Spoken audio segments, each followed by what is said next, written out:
Aka Ufku Musabayevlarning 9 cho'ng tuhfasi. 1909-yili kuz kunlarining bir atigini G'o'lji shahrining sirtidagi g'o'chchida o'sgan chig'ishvoqlar bilan qoplanib turadigan unumsiz yaga talay mushaqqatlarni yengib 4 yil vaqt 350 ming sarmoya sarf qilib qurilgan Musabayev teri zavodidan vut qilib yangragan kuchlik sada G'o'lji osmonini larzaga keltirib yiroq-yiroqlarga tarqalib ketdi. G'arb zamonaviy sanoatining belgisi bo'lgan bu yangroq güdük sadosining larzisi bilan necha asrlardan beri jaholat tutaklari qoplab kelgan Tarim va Jung'oriya vodisining qorong'u osmonida nuroniy yulduzlar charaqlashqa, Tangritog' onaning gigant gavdasi bilinmas metrlashqa, tinsiz eqib kelayotgan Eli daryosi qaytadan to'lqinlashqa, g'aflat uyqusida pushildab yotgan bu qadamiy tuproq asta silkishga boshladi. Chunki 20-asrning yetib kelishi bilan yangragan bu xosiyatlik sada Uyg'ur jamiyatining sanoatlashishga tashlagan dodil qadami va yangi madaniyat ham yangi ma'arif harakatining pardasini ochgan xosiyatlik güdük ovozi bo'ldi. Ana shuningdan keyin Xinjiangning ko'plagan joylarida yangi ma'arif va yangi madaniyat harakati orqa borliqqa keldi. Jadidizmlik iddia ulg'aydi. Milliy ong uyg'onishga boshladi.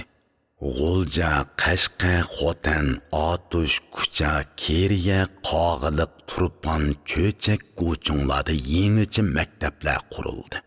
Bir qism diniy maktablar jadidcha o'qitishni yo'lga qo'ydi.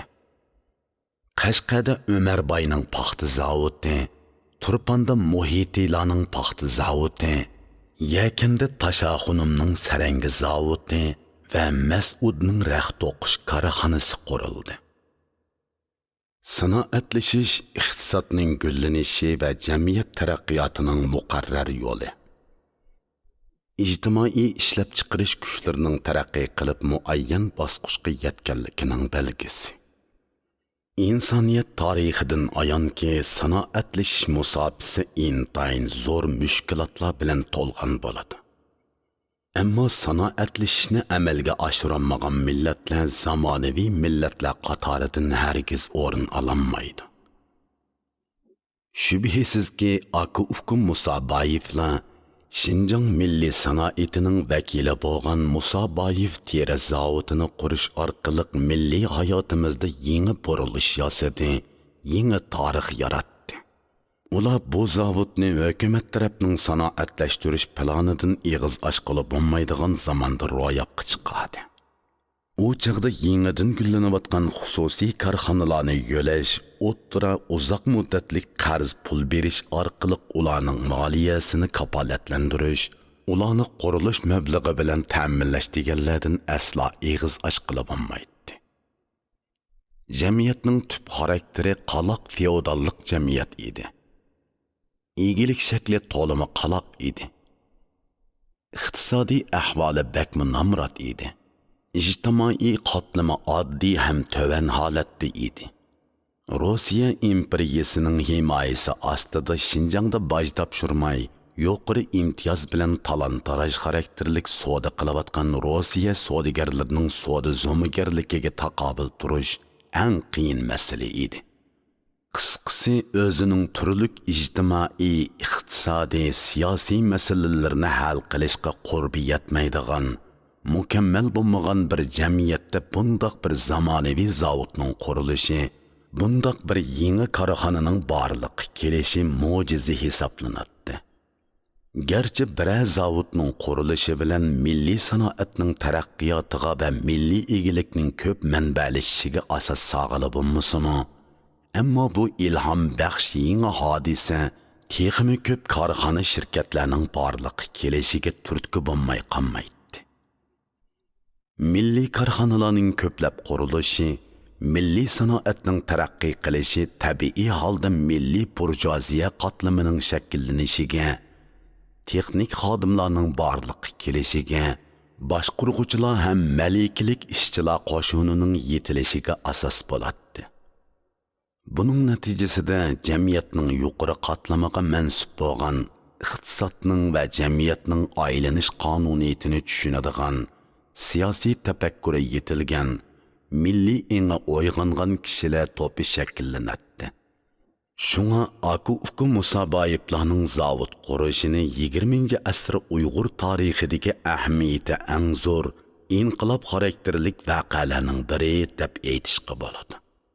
Mushu nuqtadan aytganda, bugungi kunda bu ulug' qurilishning borliqqa kelganligining 100 yilligini dag'adug'uluq xotirlab turlik faoliyatlarni o'tkazish, tarixiy adabiy kitoblarni yozib nashr qildirish, kino, televiziya filmlarini ishlash tamoman zarur edi. Biz Aku Musabayevlarning zavod qurish jarayonini qisqacha eslab baxsak, ularning ayni sharoitda naqadar zo'r jasorat va farosat bilan qatma-qat mushkulchiliklarni yengib bu ulug' qurilishni amalga oshirganligini his qila olamiz. Ma'lumki 20-asrning boshlargacha ona diyorimiz Xinjiang yanada intayin qaloq holatda edi. Yoki bir zavod, yoki bir shirkat, yoki bir maktab, yoki bir doktorxona, yoki bir gazet jurnal yo'q edi. Kishilar ot, to'ga, qaychiri, o'kuz va eshakni qatnash qorali qiladi. Etiziriqning ishlarini hayvon kuchiga tayinib tamomlaydi. Natural egilikka tayinib turmushini qamdaydi. Qora qishning uzoq kechallarida suv yig'i bilan yondiriladigan qora chiroqni pilillatib tugumas hikoya cho'chaklarni aytib zerik kishilarni besishadi. Aksicha shu yillarda boshqa ellar bo'libmi Yevropa davlatlari bas-bast sanoatlashib kun sayin taraqqiy qilmoqda edi. Zavod, fabrikalar, mashina, paraxotlar, maktab, doktorxonalar, gazet, jurnallar, radio, fotofonlar, elektr chiroqlar jamiyatda odatdagi narsaga aylanib, xalq turmushida mislsiz qulayliklarni yaratmoqda edi. Ular jahongirlarga xos idea va tafakkuri bilan boylik manbalarini qo'lga keltirish orqali milliy manfaatlarga uzoq muddat kapolatlik qilish, yer shari miqyosida yetakchi millatlardan bo'lish maqsadida ta'xirsiz izdinovotdi.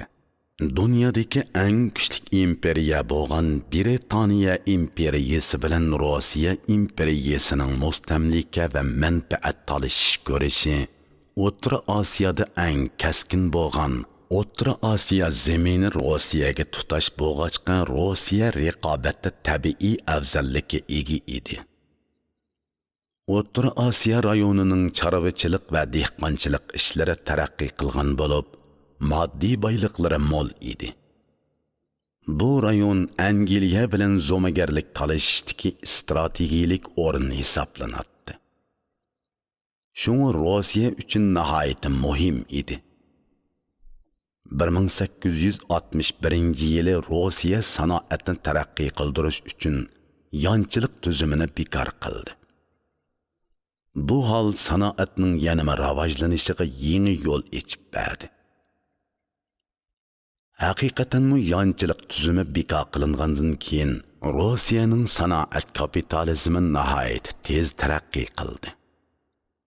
Halbuki sanoat kapitalizmining taraqqiyoti tovar bozori echishni va xom ashyo manbasi tepishni talab qiladi. Ammo Rossiya sanoati Yevropa ellaridan orqada qolgan edi. Mahsulotlarining sifati nachar bo'lganlikdan Yevropa bozorida putirab turolmaydi. Shunga faqat O'rta Osiyo bozorlarini egallamasa bo'lmaydi. Qariniyat Rossiya imperiyasi O'rta Osiyoning tovar bozorini echish va xom ashyo manbasini egallash uchun imkoniyatning boricha mustamlik qilish, bo'lmaganda siyosiy jihatda tizginlashni amalga oshirish tadbirini qo'llandi. O'rta Osiyoga qarata kengaymichilik qilishni tezlashtirgan Rossiya imperiyasi haqiqatan zo'r muvaffaqiyat qozondi. O'rta Osiyo bo'ysundirilgandan keyin O'rta Osiyodagi har qaysi xalqlar mustaqil davlat bahramand bo'ladigan har xil huquqlardan mahrum bo'ldi.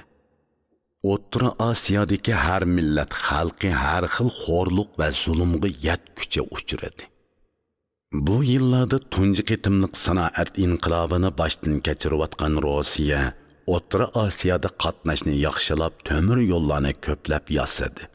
Ichki rayonlardan ko'plab aholi ko'chirdi. Yo'l yaqinlariga yangi shahar bozorlarni qurdi. Ilgirki kichik shaharlarni kengaytdi. Qatnashning ravonlashishi va temir yo'llarning ko'plab yasalishi bilan qadamiy shahar bozorlar va yangidan qurilgan shahar bozorlarning savdo tijorat ishlari nihoyat tez jonlandi. O'rta Osiyoning yezigilik mahsulotlari, masalan, oshliq, paxta, ipak, meva-cheva, kun xurum qatorliq mahsulotlarning tovarlashishi kun sayin kengayib bordi. O'rta Osiyoning bir qismi bo'lgan Xinjiang rayonimi Rossiya imperiyasining strategik manfaati doirasidagi muhim joy edi. Shunga Char Rossiya hukumati turli bahona sabablar bilan zaiflashgan Qing sulolasi hukumatini Xinjiangga munosabatlik ishlarda yo'l qo'yishga qistaydi. Masalan, 1881-yili imzolangan Jongo-Rossiya ili shartnomasi buning tipik paketi. Bu tangsiz shartnoma bo'yicha Rossiya ili Cho'chak, Qashqa, Urumchi qatorliq bir necha shaharda konsulxona qurgan. Shuning bilan birga yana Xinjiangning ili Urumchi, Gochung, Qumul, Turpan qatorliq shaharlarda Rossiya savdogarlari uchun savdo rayoni belgilab berilgan. Xinjiangda savdo tijorat bilan shug'ullanadigan Rossiya savdogarlari Jongo hukumatining qonun tuzumlarining cheklamasiga uchramaydi. Ularning qilmishiga Rossiya konsuli kesim chiqaradi. Ular boj to'lamay savdo qiladi. Ular Rossiyaning kundalik sanoat buyumlarini ep kelib keng ko'lamda sotgandan boshqa Xinjiangdan sanoat xom materiallarini arzon bahoda setib olib pishiqlab ishlagandan keyin hassilab foyda oladi. Ularning xom material savdosida yung teri asosli o'rinni egallagan edi. Rossiya savdogarlarining O'rta Osiyo jumladan Xinjiangga turkumlab kelishi o'z navbatida savdoga mahir, savdo an'anasi kuchli Uyg'ur savdogarlarga fursat yetgan. Ular yurt aralab chegara atlab al-sat shaklida savdo qilishga boshlagan. Karvonchilik, saroyvallik kasbi bilan shug'ullangan. Char Rossiya bilan O'rta Osiyoni talashishda uzoqdan beri baslashib kelayotgan Angliyami 1895-yili Qashqada alohida vakil turg'izgan. 1909-yili bu alohida vakil mahkamasini bosh konsulxonaga o'zgartgan. Angliyaga qaram Hindistonlik savdogarlarmi Qashqa, Yakan qatorliq joylarda savdo tijorat bilan keng ko'lamda shug'ullangan.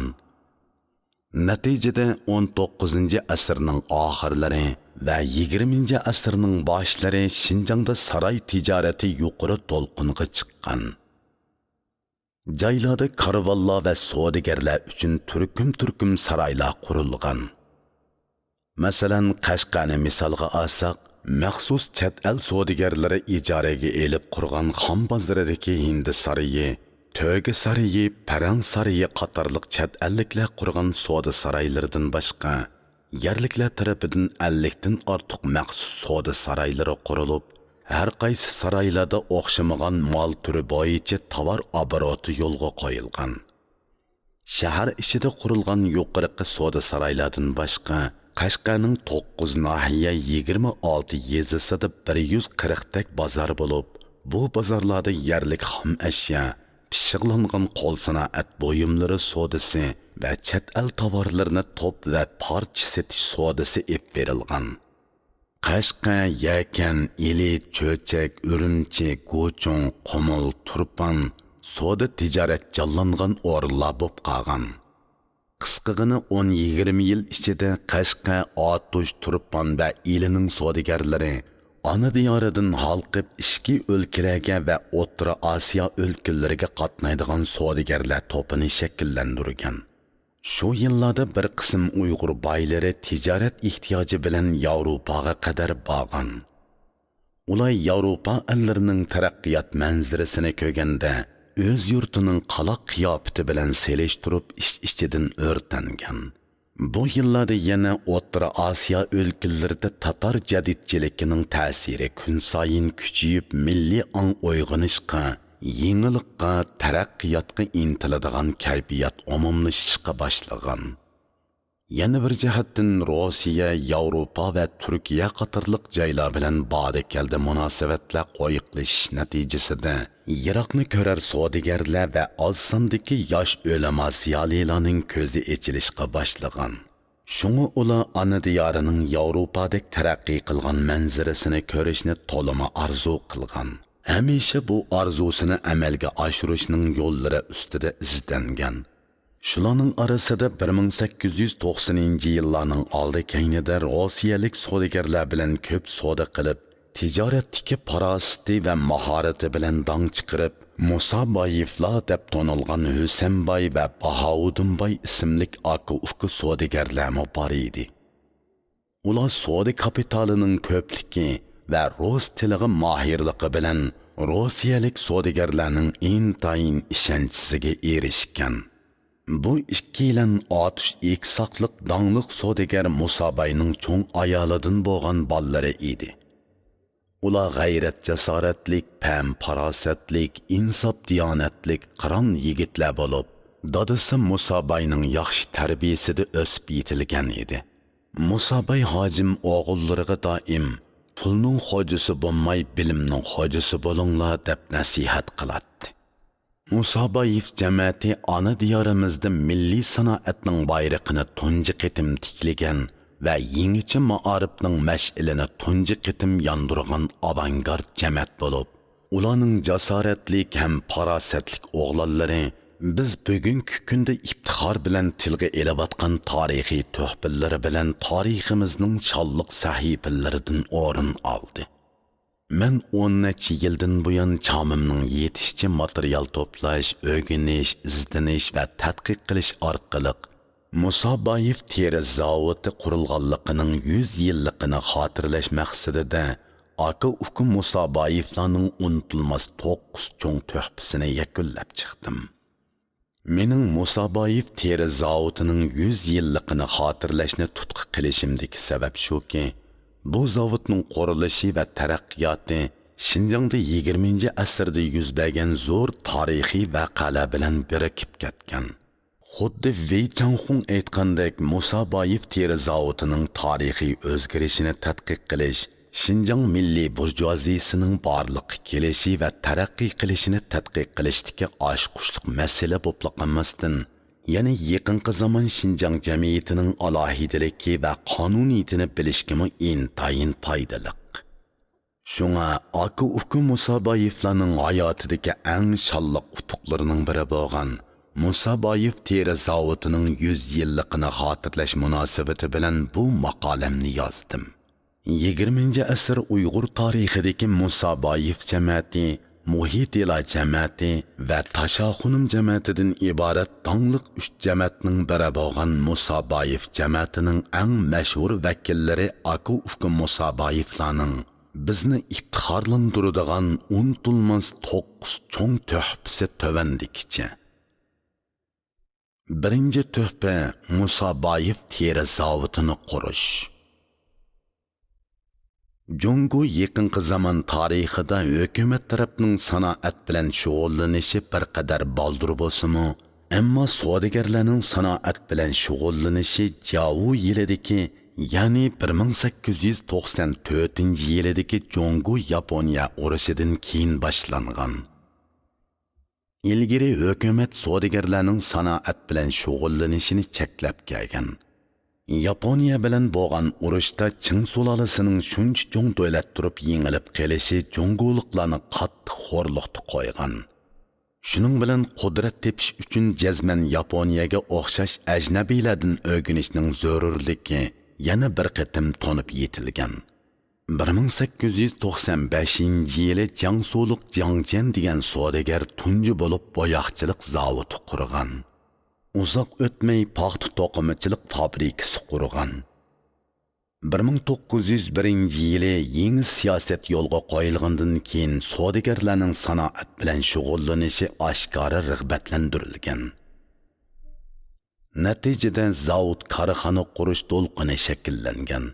Şinjanның ayni vaqtdagi huquqi eng zo'r amaldori eli generali Changqing yangi siyosatni qizg'in qo'llovchilarning biri edi.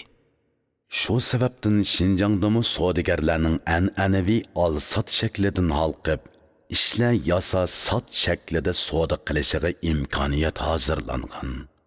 Şinjangның ayni chog'dagi vaziyatida alohida imtiyozga ega rossiyalik savdogarlardan qolsa, Uyghur savdogarlarning moliya kuchi va raqobat kuchi eng kuchli edi. Bu xil amaliyot G'uljining savdo tarixidan qisqacha bayon degan maqolada mundoq ifodalangan. 1890-yilning oldi kaynida elining milliy savdosi Rossiya savdogarlari va Rossiya mahsulotlari bilan bo'lgan raqobatda taraqqiy qilishga boshlagan. Har millat xalqi import-eksport shirkatlari va vositachilar orqali o'ziga xo'ja holda chegara savdosi yo'lini echib Rossiya savdogarlari bilan tirkashgan. Buningda Hüsenbay boshlamchi bo'lgan. U turli teri xurum, yung paxta qatorliq yerlik mahsulotlarni eksport qilib bosh ko'targan. Rossiya imperiyasi bilan import-eksport savdosini yo'lga qo'ygan. Materiallarda yezilishicha 1901-1903 yillar oralig'ida Hüsenbay Moskvada o'tkazilgan bir qitimliq xalqaro savdo yarmankasiga qatnashib bo'lib, Yevropani aylanib Turkiyaga borgan. Bu chaqda zaiflashgan Osman imperiyasi g'arbdan o'rganib o'zining qaloq qiyofatini o'zgartirishga urinayotgan chaqlar edi. Temir yo'l yasash, yangicha maktablarni bas-basta echish, armiyani isloh qilish yo'lga qo'yilyotdi. Hüsenbay Turkiyada turgan mezgilda Istanbuldan Bag'dodga boradigan temir yo'l yasalayotdi. U fursatni ching tutib Istanbuldan Bag'dodga boradigan Bag'dod temir yo'lini yasashni huddiga olgan Germaniya temir yo'l shirkatining 400 ming tillalik peyini setib olib, bu shirkatning paychika bo'lib qolgan. Turkiyadagi ishlarini tugatgandan keyin xalqaro savdogar sifatida tanilgan Hüsenbay Rossiya orqali ana yurtiga qaytib kelgan. Ayni chog'dagi yangidan shakllangan Uyg'ur savdogarlarning boshlamchisi bo'lgan Aka Ukum Musabayevlar kun sayin kuchayayotgan savdo kapitaliga va savdo tijorat amaliyoti jarayonida pishib yetilgan detiga tayinib, Çin sulolasi hukumati yo'lga qo'ygan yangi siyosat epkagan fursatni ching tutib, 1905-yili mablag'ini birlashtirib Musabayev birodarlar shirkatini qurgan, ham Germaniyadan uskuna va texnik akilib zamonaviy ko'nxurum zavodi qurishni planlagan. Chunki ular 10 necha yillik savdo tijorat amaliyoti jarayonida Yevropaning zamonaviy zavodlarida ishlangan xurum mahsulotlarining to'limi sipta poqiraqligini ko'rib, o'zlarining G'ulji Kuradagi teri ashlash korxonasida yerlik usulda ishlangan ko'n xurumlarga selishtirib o'kingan. Ular bozor raqobatida boshqalar bilan teng turish uchun cho'qim shularga o'xshash zamonaviy zavod qurish zarurligini tonib yetgan. Şinjang chorva boyligi mo'l rayon bo'lg'achqa rossiyalik savdogarlar ayni chog'da Şinjangda sanoat xom materiallarini talon-taroj qilganda yung terini asosli o'ringa qo'ygan edi. Ular Şinjangning har qaysi joylarida mo'yka ko'n xurum tayyorlash maydoni ta'sis qilib, yirik pishiqlab Rossiyaga to'shib inchik pishiqlab ishlagandan keyin xalqaro bozorda setib 3 hassidan ko'proq foyda oladi. Ularning yung teri savdosidan olgan zo'r foydasiga boshqalar ko'zlarini qisartgan holda qarab turishga majbur edi. Ammo savdo tijoratni ilgari surishni tashabbus qilgan yangi siyosatning yo'lga qo'yilishi bilan hukumat tarafmi, savdo kapitali kuchli savdogarlarmi yanada passivlik bilan qarab turishning o'rniga dodillik bilan raqobatga otlanishni tanlagan. Aka Uka Musabayevlarning 1905-yili G'o'ljida Musabayev birodarlar şirketini qurganligi, ularning uşaq burjuaziyadan milliy burjuaziyaga aylanish yo'lida tashlagan dodil bir qadami edi. 20-asr Uyg'ur savdo tarixidagi bu tunji shirkat qurilgan chog'da ishlatgan ish qog'ozining o'ng tarafidagi uchurlardan bu shirkatning xalqaro o'lchamdagi shirkat ekanligini ko'rib olg'ili bo'ladi. Rus va Uyg'ur til yoziqida ayrim ishlangan maxsus ish qog'ozining beshida shirkatning nomi, tövünide Şinjan, O'rta Osiyo va Rossiyadagi savdo o'rinlari bor shaharlar nomi, şirketning tijorat turlari, maktub adresi, telegraf adresi, banki hisobot nomeri qatorliqlar tafsiliy yozilgan. Bu shirkat qurilgandan keyin 1906-yili Eli generali Chang'in Qing sulolasi hukumatiga iltimos sunib ijozat olgandan keyin Aka Uka Musabayev, Yaqub Babashov qatorliq savdogarlar bilan hukumat birlashib pay qo'shib Eli yung teri shirkatini qurgan. Shirkatga Uyrat Mo'g'ullardan bo'lgan Ag'loqchi Ambal Mo'techunni bosh nazoratchi qilgan. Bu shirkat asosliqi Mo'g'ul qozoq chorvachilar bilan yung terini choy qatorliq tovarlarga almashtirish tijoratini qilgan. To'plangan yung terini Jongo va chet ellik savdogarlarga sotgan. Bu shirkatning qurilishi hukumat bilan shaxslar o'ttirisidagi iqtisodiy hamkorlikning o'rnagi bo'lib qolgan. Bu o'rnak Aka Uka Musabayevlarning Ko'nxurum zavodi qurish haqidagi planiga yangi mazmun qo'shgan.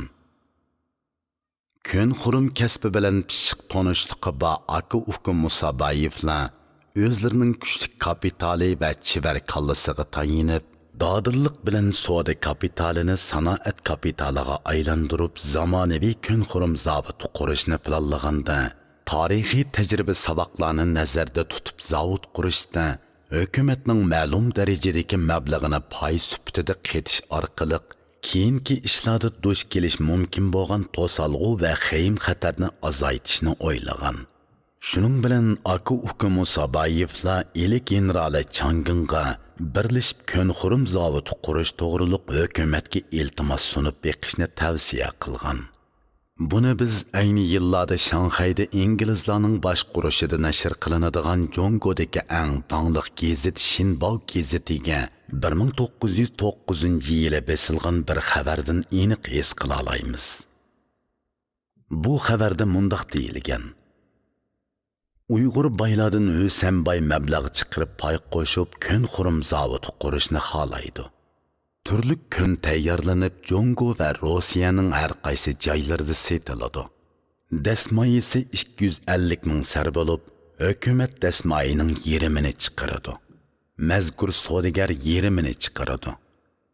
Tarixiy uchurlardan ayonki 1909-yili kuzda putib ishga kirishtirilgan bu zavod Germaniyadan setib elinib ilaga ep kelingicha mislsiz qiyinchiliklarni yengib ro'yobga chiqqan ulug' qurilishdir. Aka Uka Musabayevlar 1905-yilidan boshlab bu zavodni setib elish yo'li ustida izlanib, Germaniyaga ayrim borgan. U yillarda Yevropadan G'o'ljaga tutishadigan tuz yo'l yo'q edi. Zavodning uskunalari eg'ir bo'lg'ashqa ularni faqat poyezd, paraxod bilan yo'tkagili bo'ladi. Uning ustiga ilida bundoq zavodlarni boshqaradigan texnikmi, injenermi yo'q edi. Texmi muhimi tok yo'q edi. Elektr stansiyasi yo'q yerga bundoq cho'ng zavod qurish haqiqatan bir xom xayol edi. Lekin Aka Uka Musabayevlar qat'iy irodaga kelgan edi. 1906-yili Hüsenbay oldi bilan haj farzini ado qilish uchun Arabistonga borgan. Hüsenbayning ona boshqa inisi Obulhasan Musabayev Makka shahrining Shabiki mahallasidan 3 yurish uy setib olgan edi. Shabiki ko'chasi Hind teg'idan Ka'baga boradigan cho'ng yo'lga tutishadi. Hüsenbay Makkada turgan mezgilida bu 3 yurish uyni Qashqardan chiqqan kambag'al hojilarning haj mezgilida foydalanishi uchun Hijaz viloyatining guvohligidan o'tkazib vaqf qilib atgan. Bu o'rinni kishilar O'sanbayning takixonasi deb atashgan. Keyin Qashqarobod deb atalgan. O'sanbay haj farzini ado qilib bo'lib, Ko'nxurum zavodining mashina uskunalarini setib olish uchun sanoat asosi kuchli Germaniyaga borgan. U munosabatli kishilarning yordami bilan ko'p izdinish, ko'p so'zlashish orqali oxiri Frankfurtdagi Mo'ynis to'qimachilik va Ko'nxurum shirkatidan Ko'nxurum zavodi bilan oyoq zavodining uskunalarini setib olishga putishgan. To'xtam tuzadigan chog'da qarshi taraf qo'lingizda yoki hukumatingizning aloqasi yo'qkan yoki chet elda shirkatingiz yo'qkan, to'xtamlashishga salohiyatingiz to'shmaydi ekan deb to'xtamlashishga unamagan. Oson bel qo'yib etmaydigan O'sanbay bu qiyin masalani hal qilishning yo'li ustida izdangan. U Germaniya temir yo'l shirkatining paychiki bo'lg'achqa, uningga bu shirkat isbot va guvohnoma chiqarib bergan. Shu orqali to'xtam tuzish salohiyatini hozirlagan. O'sanbay hojim bu qitimqi Yevropa safaridan qaytib kelgandan keyin 1907-yili inisi Bahoudinbayni Germaniyaga zavodning uskunlarini olib kelish uchun avatgan. Zavodning mashina uskunlarini Germaniya taraf setib bergan bo'lsa-mu, lekin Char Rossiya hukumati bu mashina uskunalarni o'z zamini orqali yo'tkashga ruxsat qilmagan. Yaxshi yeri O'sanbay Germaniya temir yo'l shirkatining paychiki bo'lg'achqa, bu shirkat uskunalarni Omski shahriga poyezdda yetkazib berish to'g'riliq Rossiya taraf bilan so'zlashib ruxsat etgan. Char Rossiya hukumati uskunalarni 3 oy ichida Rossiya zaminidan to'shib ep chiqib ketishga qo'shilgan. Undaq bo'lmasa musodara qiladiganligini uqtirgan. Mashina uskunalar poyezd bilan 3-4 ming kilometrdek musofani besib, qatma-qat tekshirishlardan o'tib 15 kun bo'lganda Rossiyaning Sibiriyadagi Omski shahriga yetkazilgan. Ammo Char Rossiya hukumatining harbiy amaldorlari, podshoh oliylari imzo qo'ygan yoki bosh qo'mondan janoblari qo'l qo'ygan buyruq bo'lmasa bo'lmaydi deb Bahoudinbayning qo'lidagi Char Rossiya qatnash transport shirkatining to'xtamnomasini va Char Rossiya sanoat kombinatining ruxsatnomasini inobatga olg'ili unamagan. Ko'pni ko'rgan qaysar irodalik, tadbirlik Bahoudinbay Rossiya tarafining qasdini pamlab darhol keyniga qaytib, haftalab yo'l yurib Peterburgga berib Ching sulolasi hukumatining konsuliga ahvolni ma'lum qilib, 1881-yili imzolangan Jungo-Rossiya ili shartnomasida belgilangan Jungoning chet ellardan import qilgan mollari Rossiya zamini orqali o'tishga, Rossiyaning chet ellardan import qilgan mollari Jungo zamini orqali o'tishga ruxsat qilinadi degan moddasi bo'yicha o'ttirg'i chiqib ruxsat ep berishni talab qilgan. Haftalab so'zlashish natijasida Char Rossiya hukumati oxir noiloj alohida ruxsatnoma yezib bergan. Mashina uskunalar Omski shahridan paraxodga qochilinib, Irtish daryosi orqali 1000 kilometrga yaqin yo'l yurib, Qozog'istonning janubiy Sibiriya tarafdagi muhim shahri Shamayga yetkazilgan. Shamaydan iliga yaqin Yorkent shahriga boradigan 1000 kilometrcha masofa egiz past agri to'qay bo'lg'achqa, egri uskunalarni bosgan cho'ng tipdagi avtomobillar bu yo'lda mangolmaydi. Shu sababdan Bahoudinbay egri uskunalarni yo'tkashga bo'ladigan 50 necha maxsus harbi yasatgan. Uskunalarni harbiga besib, harbikash va yordamchi yollab yo'lga chiqqan. Germaniyadan birga kelgan texnik Max Wegner qatorliq 20 necha odam bilan 100 harbikashdan tashkil topgan bu zo'r karvon dalalada tunab, yomg'ir yig'in bo'ron chapqinlarda qiynalib, 1 oydan ortiq yo'l yurib, 1001 jafoda Yorkent shahriga yetib kelgan. Yorkent shahrida ularni G'o'ljidan kelgan O'sanbay bilan Yorkent valisi Veliboy Yo'ldashov va bu shahardagi minglagan Uyg'ur qarindoshlar qizg'in kutib olgan. Yorkent bilan G'o'lji shahri oralig'idagi 100 necha kilometrlik yo'l to'limi nachar edi. To'piq qatang harbi yo'li har qanday harbining jo'liqini chiqarib etadi. Yüzlеген орынға көvrік селішқы тоғры келетті. Әл ішчеді yuqori abroyga ega Yarkent valisi Velibay Yo'ldashov Yarkent xalqini bu yo'lni tuzlab va kengaytib aka-uka Musaboyevlarning bu xayrlik ishiga yordam qilishga safarbar qilgan. Minglagan Uyg'ur ishlamchilar bir oycha jafoliq ishlab qo'rg'asqichi bo'lgan yo'lni putkizgan. Qo'rg'as bilan G'o'lji oraliqidagi yo'lni O'sanboy eli dehqonlarni yollab ishlatib tuzlagan. 1907 yilining oxiri va 1908 yilining boshlari Ko'nxurum zavodining 40 dan ortiq mashina uskunasi ilgari keyin G'o'lji shahriga harva va alohida yasalgan cho'ng chanalar bilan to'liq to'shilib bo'lgan.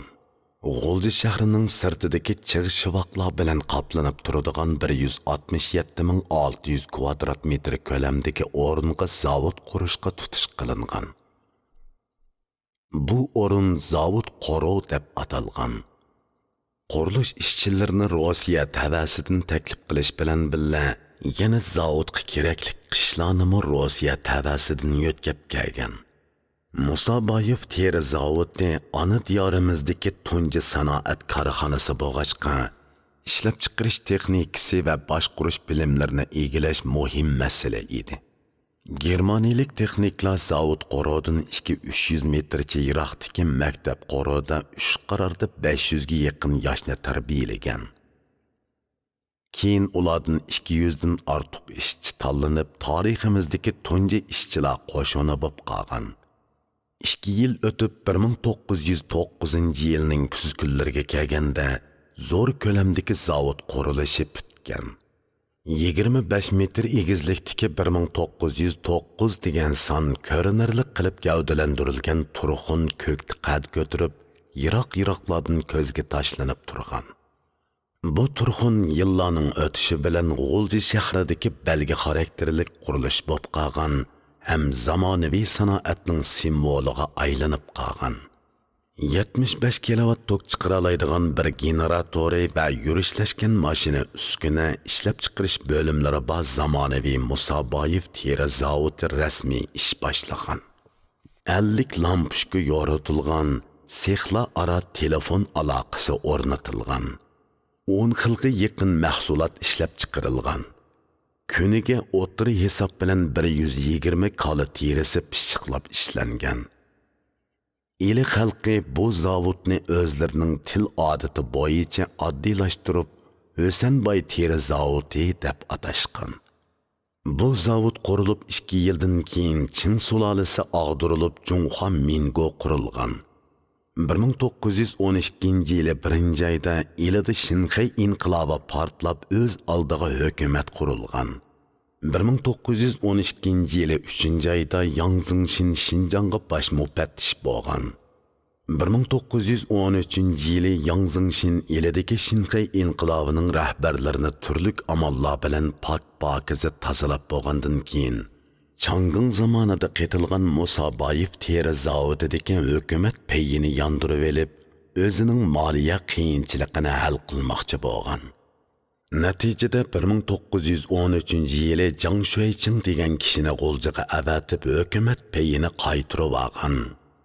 Aka-uka Musaboyevlar hukumatning payini setib olib, zavodni mustaqil boshqargan. 1914 yili Birinchi dunyo urushi portlagandan keyin urushga qatnashgan Rossiyaning Ko'nxurumga bo'lgan ehtiyoji texmo oshgan. Natijada zavodning tijorati bir necha yil bakli jallanib ketgan. Aka-uka Musaboyevlarning tijorat doirasi texmo kengaygan. Boylikqa hayron qolarlik darajada oshgan. Wei Changhong maqolasida Xinjiangning kona arxivlaridan keltirgan naqlda aka-uka Musaboyevlarning mol-mulki to'g'riliq mundoq uchur bergan. Ularning 1917 yili elidagi kapitali 2 million sardan ortiq edi. Qashqa va Xotandagi kapitali 1 million sardan ortiq edi. G'o'ljida 15 joyda qo'ro joyi bor edi. Eli Tarbag'atay, Bo'rtala, Qora shahar qatorliq joylarda nurg'un chorvalari bor edi. Үрімчі, Чөчек, Manas, Kucha, Ақсу, Қашқа, Yakan qatarlıq joylarda soda tijorat nuqtalari bor edi. Chet elda vakolatxonalari, Turkiyada turalg'usi bor edi. Qisqasi, ular shu chaqdagi Shinjongdagi birdan-bir millioner bo'pla qolmasdan, O'rta Osiyodami sanoqliqla boylarning biri edi. Musabayev teri zavodining bosh qurish, ishlab chiqarish, setish orqalari nihoyatda unumli, bozor ehtiyoji yuqori bo'lg'achqa yil sari gullangan. Yillik tijorat kirimi 1920-yilning oldi kaynida 700-800 ming sarga yetgan. O'lkalik ta'minot nazorati bu ishning foydasi ko'p ekanligini ko'rib, 1922 yildan 1923 yilgacha Urumchidagi Nanminning sirtida bir ko'nxurum zavod qurib, ruslarni texniklikka taklif qilgan. Lekin mashina uskunalar kam, egilik boshqurishga mahir bo'lmaganligi uchun mahsulot zodila oshmagan. Shunga oxir ziyon tortib ishdan to'xtagan. Tadqiqotchilarning yozishicha, aka-uka Musabayevlar qurgan bu ko'nxurum zavodi 1906 yili Shanxayda Yaponlar mablag' selib qurgan Jiangnan ko'nxurum zavodidan 3 yil keyin qurilgan. 1913 yili Junxo Mingo o'zi qurgan 11 teri zavodining umumiy kapitali 4,608 ming sar bo'lib, Musabayev teri zavodining kapitalidan 1 million sarli ko'p bo'lgan. Musabayev teri zavodi mahsulotlarining ko'p qismini O'rta Osiyo shaharlariga va Moskva, Peterburg qatorliq shaharlarga chiqargan mahsulotlarning turi 10 xilga yetgan. Shinjongdagi milliy burjuaziyaning vakillari bo'lgan aka-uka Musabayevlar xalqaro nazarga va siyosiy ong'a ega korxonachilar bo'lish sifati bilan 1911 yili 3-oydan boshlab G'oljida Xanzu, Uyg'ur, Manju, Mo'ng'ul til yoziqida nashr qilingan Ili viloyati gazetiga i'ona bergan va 1912 yili 1-oyda G'oljida portlagan Shinxay inqilobiga egar juva o'tik qatorliq mahsulotlarni yordam qilib, bu inqilobni qizg'in qo'llagan. Aka-uka Musabayevlar o'lib ketgandan keyin zavodni ularning o'g'illari boshqargan. 1944 yilidan 1949 yilgacha bo'lgan 3 viloyat inqilobi mazgilida bu zavod milliy armiyaning kiyim-kechak, o'tik, piyma, harbiy egar jabduqlarini yetkazib beradigan muhim baza bo'lib xizmat qilgan. Bu zavod 2004 yili cheqilgacha xalq uchun xizmat qilgan holda mavjud bo'lib turgan. Musabayev teri zavodining qurilishi bilan aka-uka Musabayevlar Shinjong milliy sanoatining boshlamchilari, milliy burjuaziyaning munavvar vakillari sifatida tarix betidan o'rin olgan. Ikkinchi tuhfa chet elga o'quvchi chiqarish. Taraqqiy topgan g'arb ellariga yoki g'arbdan o'rgangan davlatlarga o'quvchi chiqarish harakati sharq xalqlarining eng muhim tanlashi bo'lib qolgan.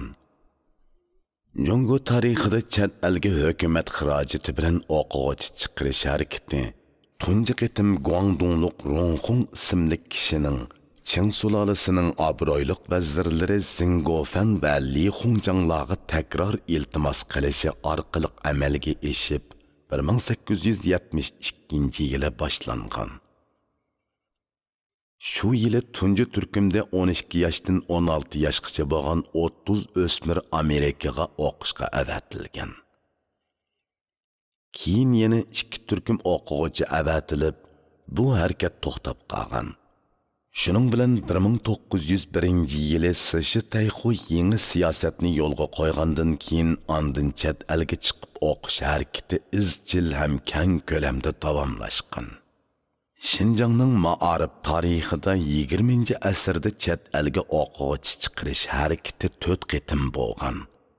Tunji qitimliq chet elga o'quvchi chiqarish harakatini dal aka-uka Musabayevlar boshlagan. Albatta Tangritog'ning janubiy va shimolidagi madrasalarda o'qib islom ellariga ya'ni Buxara, Misr, Arabiston, Hindiston qatorliq joylardagi madrasalarga berib o'qib kelish odati uzoqdan beri davomlashib kelgan. Lekin yangi ma'arifda o'qish, yangi madaniyat bilan uchrashish maqsadida chet elga chiqib o'qish harakatini aka-uka Musa Boyevlar boshlagan. Ular tunji qitim, ya'ni 1898-yili Atushdan Keramaxun degan kishini Rossiyaning Orenburg degan Tatar shahriga jadidcha o'qitish usulini egilab kelishga avatgan. Orqadan G'o'ljidan Ma'sum apandini Qrimga jadidcha o'qish usulini o'rganib kelishga avatgan. Aka-uka Musa Boyevlar 1901-yili yo'lga qo'yilgan yangi siyosatning ilhomi bilan til va madaniyat jihatdan muayyan o'rtoqlikqa ega Turkiyaga o'quvchi chiqarish maqsadida 1904-yili Osmon imperiyasining sultoni Abdulhamidga o'quvchi tarbiyalab berish orzusini ifodalab iltimos yozgan ham tunji qitimda 4 nafar o'quvchini Istanbulga avatgan. Shuningdan keyin aka-uka Musa Boyevlarning iqtisodiy yordami bilan chet ellardagi bilim yurtlarida o'qigan kishilar 30 ga yetgan. Bular Moskva, Qohira, Istanbul, Berlin, Parij, Beyrut, Toshkent qatorliq shaharlarda o'qigan. Ular G'o'ljidan Jirjis Hoji, Nasuha Imin, Mas'ud apandi, Ma'sum apandi, Abdurrahman apandi, Sabit apandi, Tursun apandi, Abduqodir apandi, Seyit apandi, Buta Boyev, Amrullah bey, Ahmad apandi qatorliqlar. Qashqardan Komil apandi, Mo'ydin apandi, Qodir apandi, Zununbay, Hasan apandi qatorliqlar. Atushdan Kerem apandi, Tursun apandi, Shavdun doktor, Abliz apandi, Emin imam, G'ofur apandi, Mamtili Iminov qatorliqlar. Musa Boyevlar jamiyatidan o'qishga avatilganlar Sabit apandi, Ablahaq apandi, Abduqayyum apandi, Talat apandi, Ismoil apandi, Mejid apandi, Elixon apandi, Ablat apandi, Fukrat apandi qatorliqlar. Aka-uka Musa Boyevlar o'qishga chiqqan bu o'quvchilar pedagogika, doktorlik, boshqarish, texnika, din, tantarbiya, ingliz tili, fransuz tili, rus tili, turk tili, arab tili qatorliq kasb va tillarni egallagan. Ular turli kasblarda o'qigandan keyin vatanga qaytib kelib, tunji avlod Uyg'ur ziyolilari sifatida Uyg'ur jamiyatida aktiv rol o'ynagan. Yaponiyalik Oyishi Shinichironing yozishicha, aka-uka Musa Boyevlar 1910-yillarning 5-ida chet ellarda o'qishni xohlaydiganlar o'zini ma'lum qilsa, o'qish xarajatini o'zlari ustiga elib o'qitishga kapolatlik qiladiganligi haqida uqtirish tarqatgan. Aka-uka Musa Boyevlar qazo qilganga qadar, ya'ni 1920-yillarning oxirigacha ularning yordamida chet elda o'qiyotgan o'quvchilar bo'lgan. Ikkinchi qitim chet elga o'quvchi chiqarish harakatini Shinshisay hukumati bilan Sovet ittifoqi hukumati maslahatlashib yo'lga qo'ygan. 1931-yili Qumul tog'larida Xo'janiyaz hojining inqilob qo'zg'ishi bilan 1934-yili at yozgacha butkul Xinjiang miqyosida Jinshorin, Shinshisay, Jangpiyuan, Xo'janiyaz hoji, Ma Jungying, Sabit Damollam, Muhammad Amin Bug'ra qatorliq o'xshashmagan muddao maqsaddagi liderlar bosh bo'lgan turli harbiy va siyosiy guruhlar o'ttirisidagi elishish kaskin davomlashgan. Sovet ittifoqi hukumatining aralashishi bilan 1934-yili 8-oyning 1-kuni Shinshisay bilan Xo'janiyaz hoji kelishib Xinjiangda tinchlikning amalga oshganligini jakarlagan. Shuning bilan 1934-yildan boshlab Shinshisay ilgari keyin bo'lib 3 turkumda 257 nafar har millatdan bo'lgan o'quvchini Sovet ittifoqining Toshkent, Olmuta, Samarqand, Anjan qatorliq joylarga avatgan.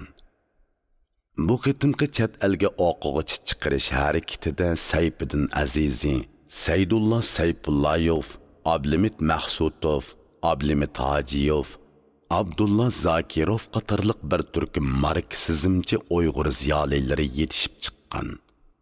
Mushu 3 turkumda chiqarilgan 257 nafar o'quvchining ichida Uyg'ur 140, Hanzu 74, Xoyzu 16, Mongol 11, Qozoq va Qirg'iz 10, boshqa millat 6 edi. 1935-yili Shinshisay hukumati yana ishki o'lkalarga o'quvchi avatishni yo'lga qo'yib, 1935-yili Nanjingga bir turkum milliy o'quvchilarni avatgan. 3-chi qitim hukumat xarajati bilan chet elga o'quvchi chiqarish harakati Junxo Xalq Jumhuriyati qurilgandan keyin yo'lga qo'yilgan. 1952-yildan 1959-yilgacha Şinjandan 200 necha kishi Sovet ittifoqiga o'qishga avatilgan. Bu qitim avatilgan o'quvchilar ayni vaqtdagi Şinjanning ishlab chiqarish qurilish ehtiyoji nazarda tutilib, asosan fan texnik kasblarida tarbiyalangan. Avtonom rayon rahbarlaridan Mejit Nasir Qayyum Bahovuddin ma'arif nazoratiga nozir bo'lgan Sadir Qodir, Şinjan Universitetining professorlari Ömer Molla va Sharifiddin Ömer qatorliq kishilar shu qitimda tarbiyalanganlarning vakillaridir. Şinjanning 20-asr ma'arif tarixida 4-qitim hukumat xarajati bilan chet elga o'quvchi chiqarish harakati 1985-yili boshlangan.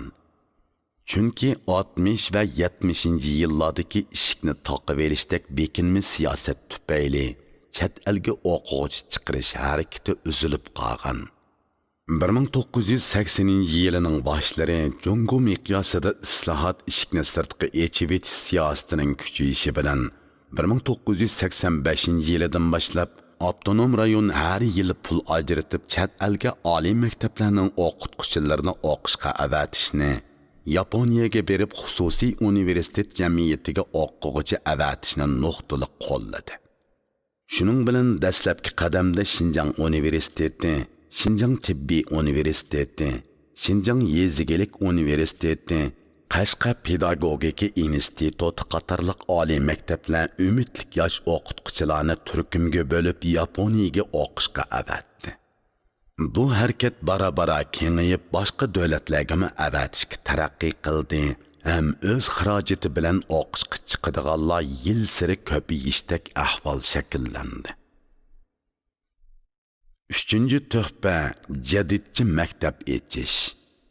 Turkiy tillik millatlar tarixida 1884-yili Qrimning Bog'chisaroy shahrida Tatar islohotchi İsmail G'osbirali tarafidan tunji jadidchi maktab borliqqa kelgandan keyin 1890-yillarning o'ttirlaridan boshlab bu xil maktablarni echish qizg'inligi O'rta Osiyodagi Samarqand, Toshkent qatorliq shaharlarda shakllanishga boshlagan. Jadidchi o'qitish usuli, ya'ni usuliy savta tez savod chiqarishdek alohida unumi bilan kishilarni jalb qilgan.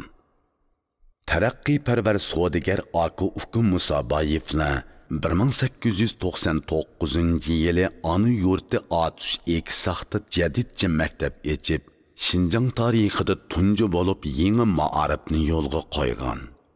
Samarqandda Mahmud Xo'ja Bahbudi, Toshkentda Munavvar Qori, Qo'qonda Mulla Salohiddin jadidchi o'qitishni yo'lga qo'ygan shu yillarda Aka Uka Musoboyevlarmu Eksaxda jadidchi o'qitishni boshlagan.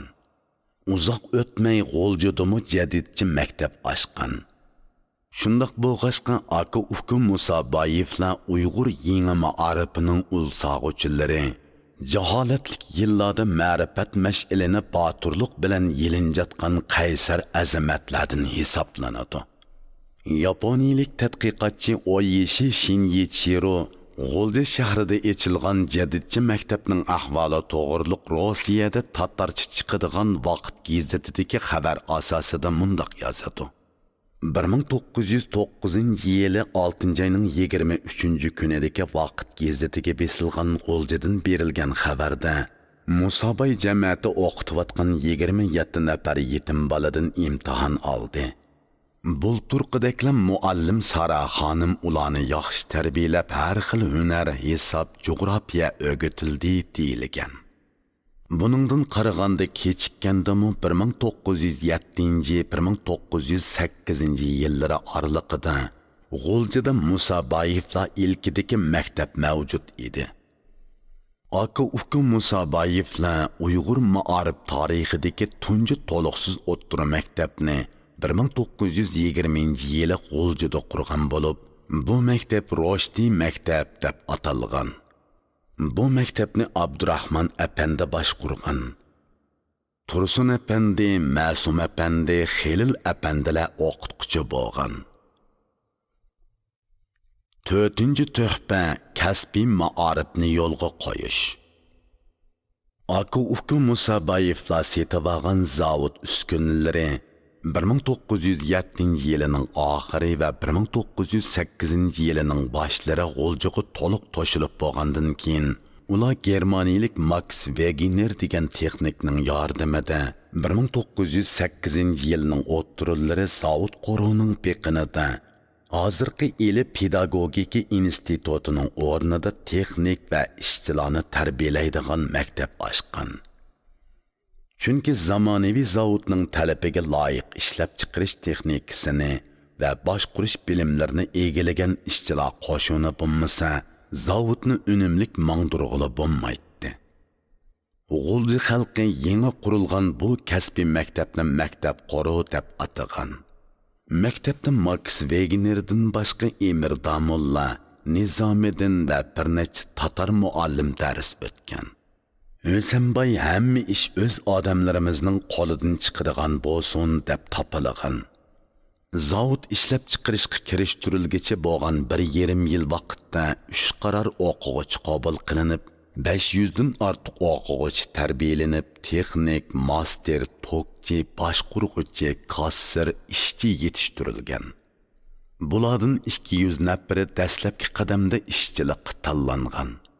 Max Wegener bilan yana bir texnik asli 7 oylik to'xtam bilan kelgan bo'lsa-mu, keyin oilasini ko'chirib kelib muqim turgan. 1917-yili 2-oyda Jungo hukumati Germaniya hukumati bilan diplomatik munosabatni uzib, Antanta davlatlari sepida Germaniya qatorliq ittifoqdosh davlatlarga urush e'lon qilgan. Qoida bo'yicha dushman davlatning muhojirlari chegaradan qo'g'lab chiqariladi. Yang Zingshinning istig'for hujrasi xotiralari nomli asarida yozilishicha, O'sambay Yang Zingshin hukumatiga mazkur germaniyalik texniklar intayin ishonchlik, agar farmon bo'yicha ularni vataniga qaytarsak shirkat ishdan to'xtab qoladi. Agar bu ishda qolaylik yoritib berilib, germaniyalik texniklarning kelishiga ruxsat qilinsa, kepillik xati berishga rozimiz deb iltimos sungan. Shuning bilan germaniyalik bu texniklar xeligacha turib qolgan. Materiallarda yozilishicha, bu texniklar 1930-yillarning o'ttirillarigacha bu zavodda texnika jihatdagi yetakchilikni ustiga olgan. 1912-yilga kelganda ishlab chiqarish ko'lamining kengayishiga ergashib, zavod ishchilari ko'payib 500 dan oshgan.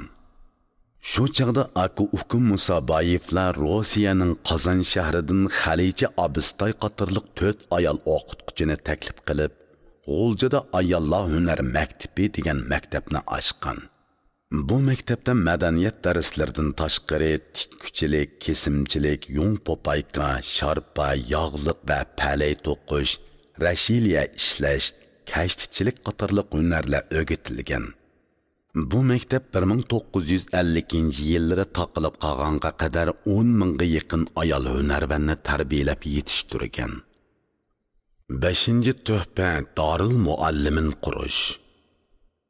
Yangi muarifni yo'lga qo'yishda o'qituvchilar qo'shini hozirlash eng muhim xizmat edi. Ayni vaqtda Uyg'ur jamiyatida o'qituvchilar qo'shini yo'q edi. 1913-yili aka Ufki Musaboyevlarning ana boshqa inisi Obulasan Musaboyev haj qilish munosabati bilan Makkaga boradi.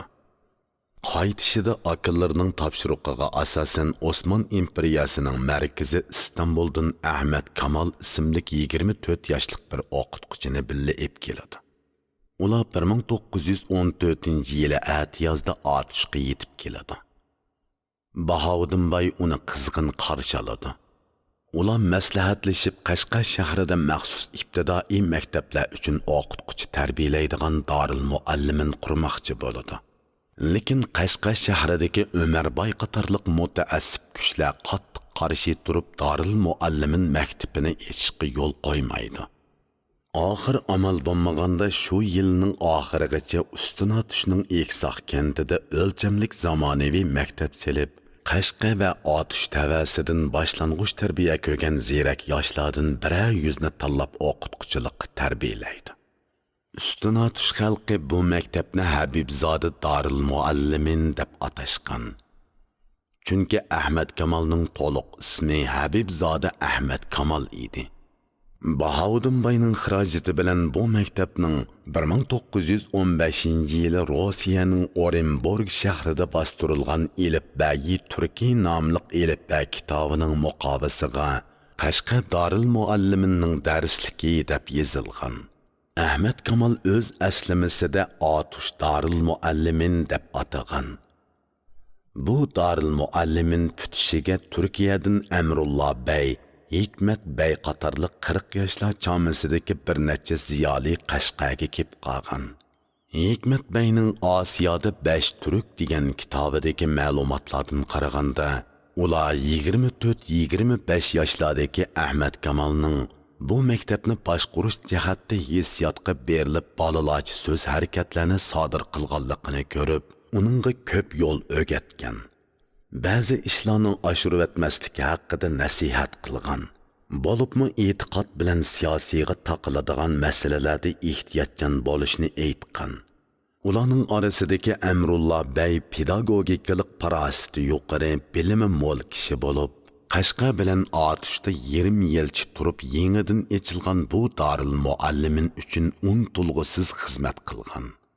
Mushu mezgilda yana aka Ufki Musaboyevlar Turkiyaga o'qishga avatgan yoshlardan Tursun apandi, Abdurahmon Shodi, Mas'ud apandi, Qodir apandi qatorliqlar o'qishni putkizib qaytib kelgan.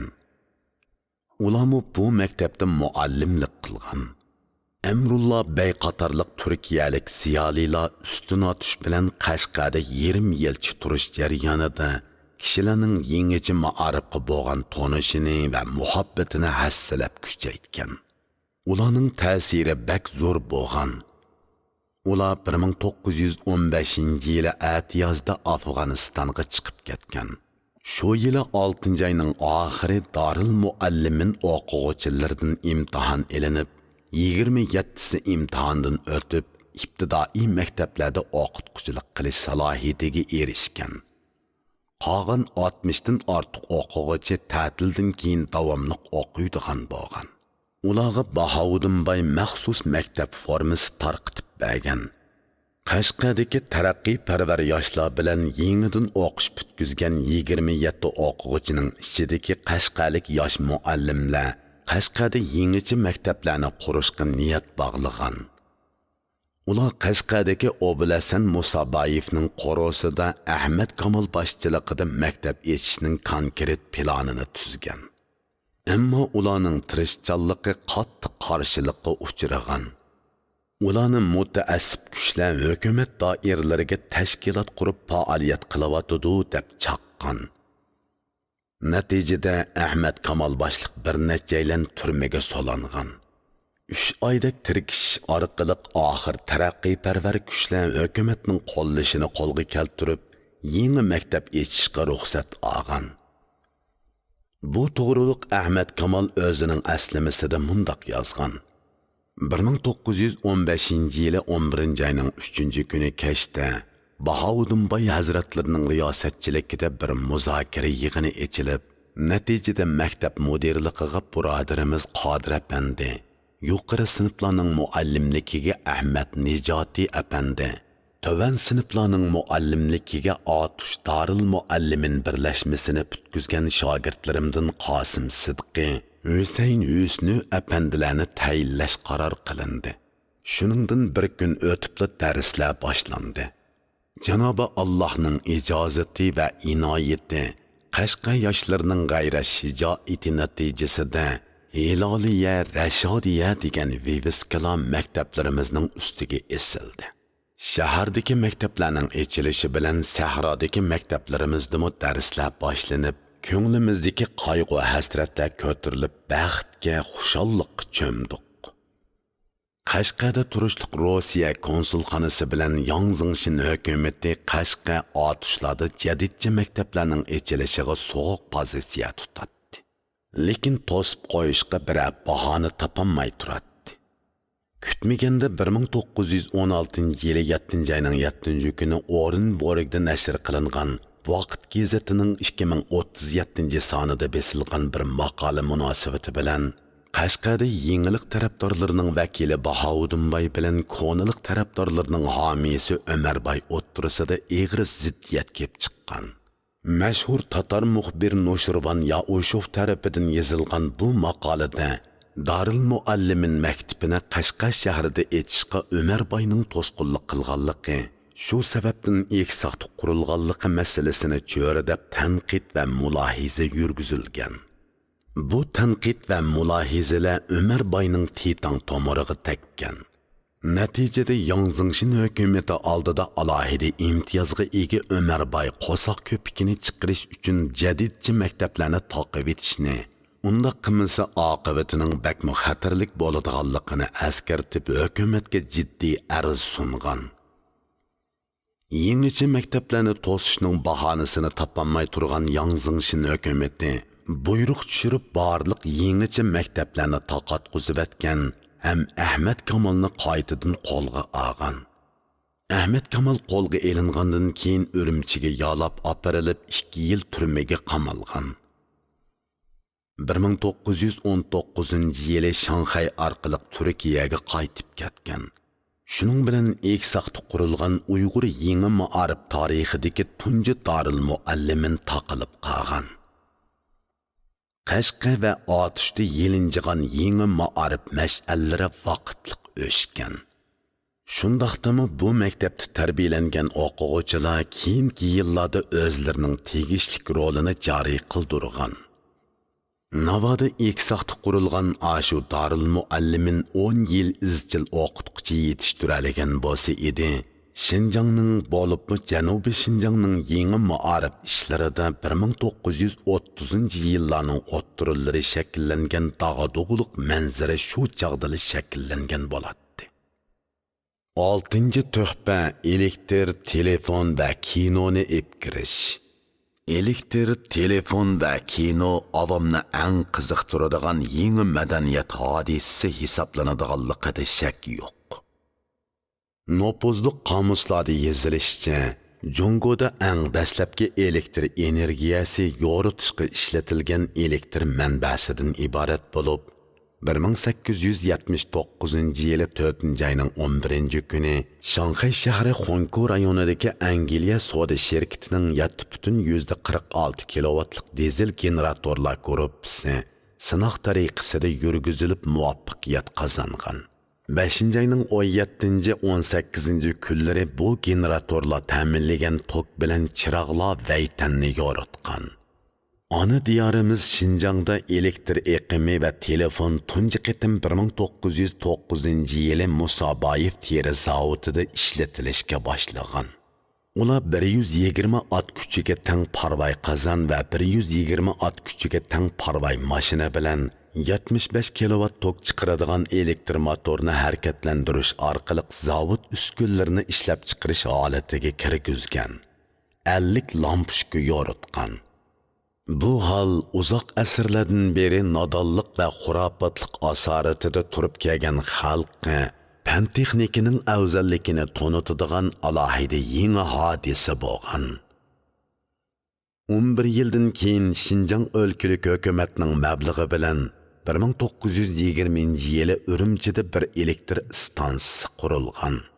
Uning quvvati ojiz bo'lg'achqa faqat o'lkalik hukumat binosi va uning atrofidagi organlarni tok bilan ta'minlagan. Uzoq o'tmay generatordan chatoq chiqqachqa ishdan to'xtagan.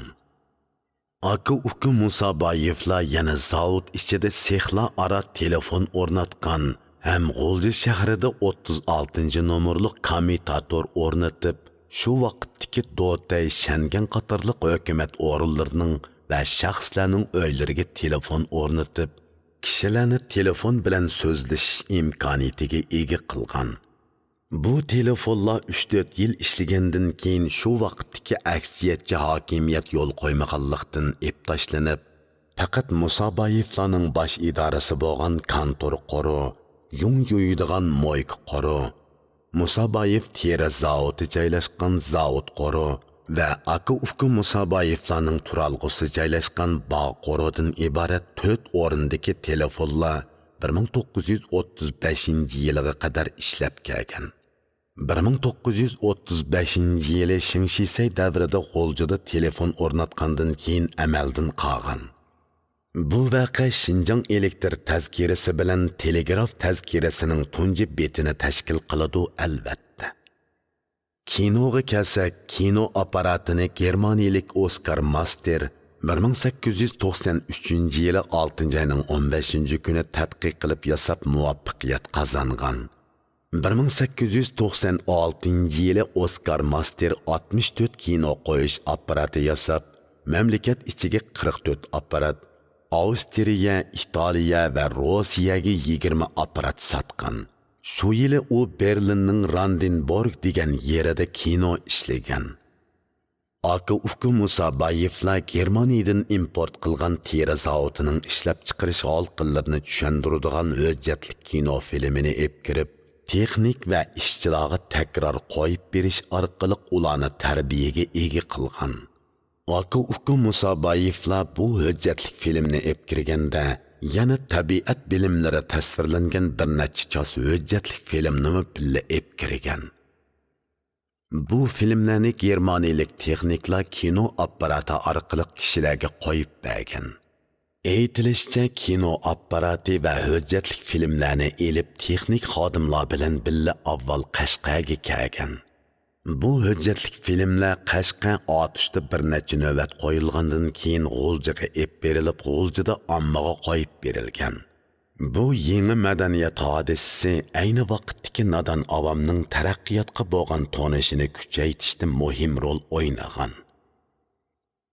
Lekin kino texnikasi Shinjongda shu boshlangan peti izchil davomlashmagan.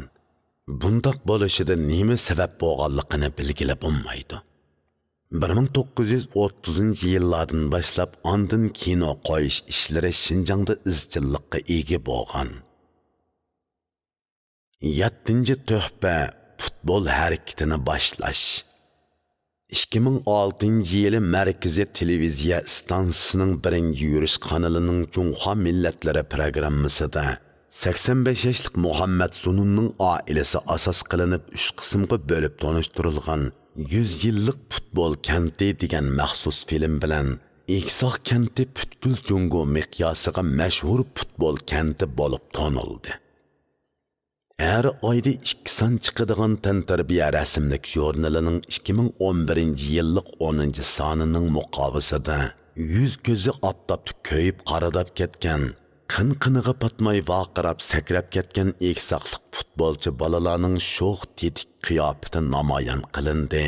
Hem jurnal ichida 16 bet ajratilib, Shinjongdagi 100 yillik futbol kentini ziyorat, eksoq rivoyatlari degan mavzuda Eksoq futbolchiligining o'tmishi va buguni mazkur jurnalning muxbiri Yangning tarafidan surat bilan mazmun kiralashtirilib tanishtirilib, Jungoning tantarbiya sohasidagilarning hayronligini qo'zg'adi. Bu tabiiy holda Eksoqning futbol jihatdagi nomini texmi keng ahamiyatga ega qildi. Bugungi kunda Eksoqni Jungo bo'yicha nomi mashhur futbol kenti sharafiga muyassar qilgan tuhfikor shaxslar yanala aka-uka Musaboyevlardir. Tantarbiya tarixidan ma'lumki, hozirgi zamon futbol harakati 1860-yillarda Angliyada borliqqa kelgan. Uzoq qolmay butkul Yevropada futbol harakati umumlashib dunyoga tarqalgan. 20-asrning boshlari Turkiyada futbol klublari borliqqa kelgan. Aka-uka Musabayevlar 1905-yili Turkiyaga o'qishga chiqqan Tursun Efendi bilan Abdurahmon Efendi Şinjangda futbol harakatini tunji qitim borliqqa keltirgan azamatlar hisoblanadi. Tursun Efendi bilan Abdurahmon Efendi 1915-yili Turkiyadagi o'qishini tugatib vatanga qaytgandan keyin Atush Eksaqda o'qituvchi o'quvchilarga futbol o'ynashni o'rgatgan. Abdurahmon Efendi 1920-yili G'oljida Roshdi maktabga mudir bo'lganda G'oljida tunji qitim futbol musobaqasi uyushtirgan. Tursun Efendining 1920-yilidan boshlab Hüseyniye maktabi deb atalgan ustun atushdagi Eksaq maktabda futbol harakatini zo'r qizg'inlik bilan umumlashtirganligini namoyon qiladigan tarixiy voqealar va real hodisalar oz emas.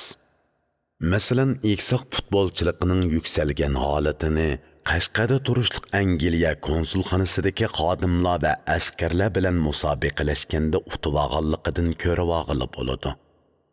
Materiallarda bu musobaqa 1927-yili Qashqarning hozirgi xalq maydoni bilan Tumanko'l oralig'idagi uzun yo'lliq avtobus bekiti joylashgan o'rinda bir dehqonning bediligida o'tkazilganligi yozilgan. Bu vaqt tarixiy chinlikka xelila uyg'un. Chunki bu musobaqada Sovet ittifoqi konsulxonasining odamlari 3-taraf sifatida maydondagi tartibga kapolatlik qilgan va reperlik qilgan. 1917-yili oktyabr inqilobi g'alaba qilgandan keyin Rossiyaning Qashqardagi konsulxonasi tez xaroblashgan. Yang Zingshin hukumati yangi qurilgan bolsheviklar hukumatidan qattiq ansirab, kommunizm ideologiyasining Şinjangga tarqilishidan qattiq azar aylagan. Bu 30 yilga yaqin vaqtdan beri Qashqarda Rossiya bilan ustunlik talashib kelayotgan Angliya konsulxonasi uchun tepilg'usiz fursat bo'lgan. Biroq uzun o'tmay vaziyatda o'zgarish bo'lgan. Ya'ni bolsheviklar hukumati hokimiyatni mustahkamlab, ayni vaqtdagi Komindang hukumati bilan yaqin munosabat shakllantirgan. 1923-yildan boshlab Sovet ittifoqi taraf Şinjangning oliy rahbari Yang Zingshin hukumatiga o'zaro konsul turg'izish to'g'riliq elchi avatgan. Natijada 1925-yili 9-oyning 1-kuni Sovet ittifoqining bosh konsuli Max Dompes 9 nafar konsul xodimini elib Qashqarga kelgan. 10-oyning 10-kuni Sovet ittifoqining Qashqarda turishliq bosh konsulxonasi rasmiy holda ishga kirishgan. O'rni ilgirki Rossiyaning bosh konsulxonasi bo'lgan. Sovet ittifoqining Qashqarda bosh konsulxonasining qurilishi Jungo Angliya Sovet ittifoqi o'rtasidagi munosabatni texmi murakkablashtirib o'tgan. Yang Zingshin hukumati yanada Angliya tarafni himoya qilib, Sovet ittifoqi konsulxonasining ta'sirini cheklab turgan. Angliya konsulxonasi o'zining ustun o'rniga kapolatlik qilish uchun Hindistondan 30 atrofida askar akilib konsulxonada turg'izgan. Bu askarlar konsulxona xodimlari bilan bo'sh vaqtlarda futbol o'ynaydi. Shuning bilan Tursun Efendi boshchiligidagi ustun atishliq futbolchilar o'rtasida Qashqarni zilzilaga solgan musobaqa shakllangan. Chunki musobaqada ustun atish futbolchilari yuqori mahorat va jonpidolik bilan o'ynab, Angliya konsulxonasining atratini yengib olgan. Ko'p yillardan beri hech bir ishda g'alaba mevasining ta'mini tetib boqmagan Qashqar xalqi o'z o'g'lonlarining hakavur ham zo'ravon angliyaliklar ustidan qozongan g'alabasidan olamcha shodlikqa to'lgan.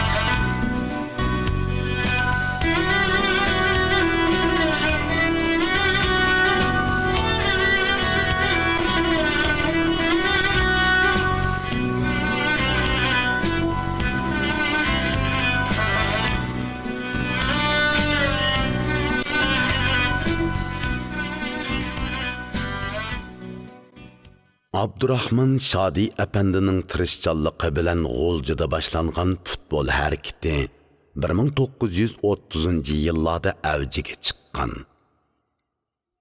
Shu yillarda yangicha maktablar kayni-kaynidan ochilg'achqa futbol harakati o'qituvchi-o'quvchilar eng qiziqib o'ynaydigan tantarbiya turi bo'lib qolgan. Materiallarda yozilishicha, G'o'lja shahri ichidagi Van Qodirning beg'ida har haftada degudek futbol musobaqasi o'tkazilib turgan.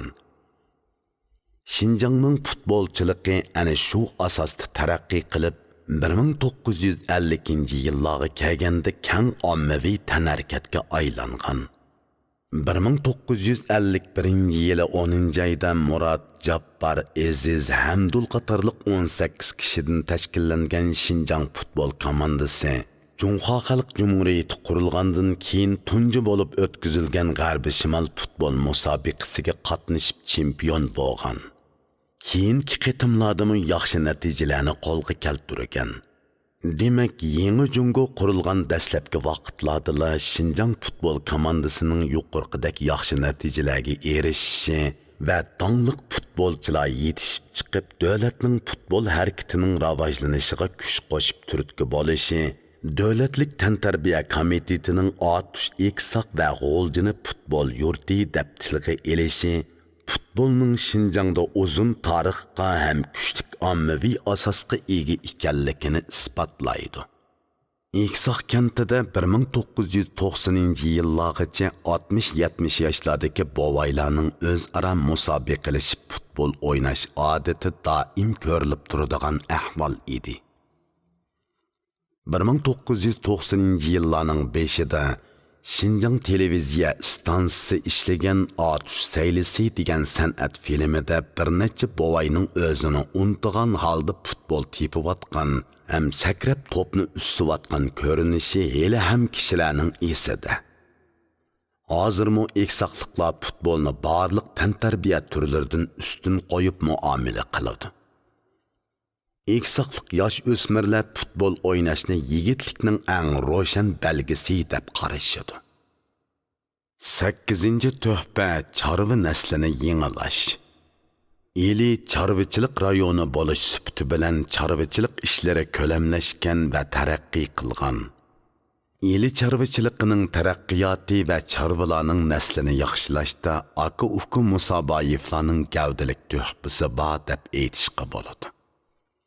Aka Ufku Musaboyevlarning tijorati chorvachilik bilan munosabatlik bo'lg'ashqa, ularning tog'larda va yayloqlarda chorva mollari nihoyat ko'p bo'lgan.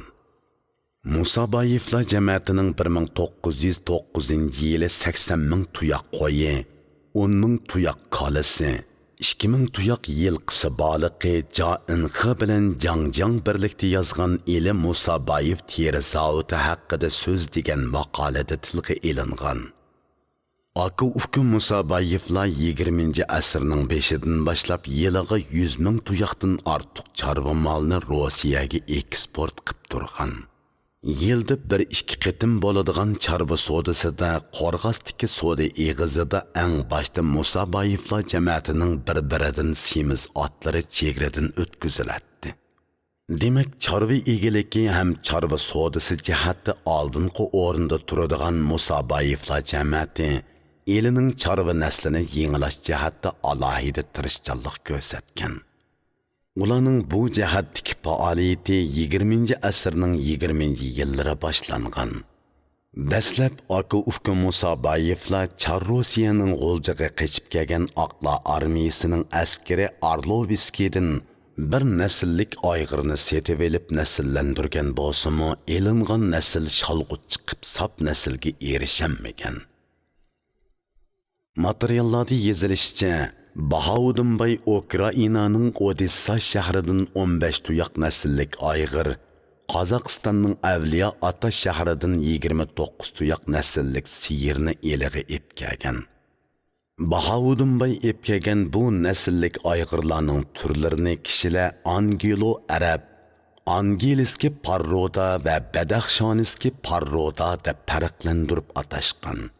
Nasllik siyirlarni Simmental parroda, Gollaniski parroda, Shvetskiy paroda deb farqlantirib atashgan.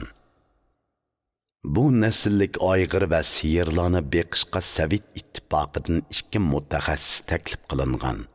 Ularga 30 ta yordamchi saplab berilgan. Bu ayg'ir va siyirlardan sop nasl elish uchun ularning eg'il bo'g'izlari alohida tayyorlangan. O'tchop berish ilmiylashtirilgan.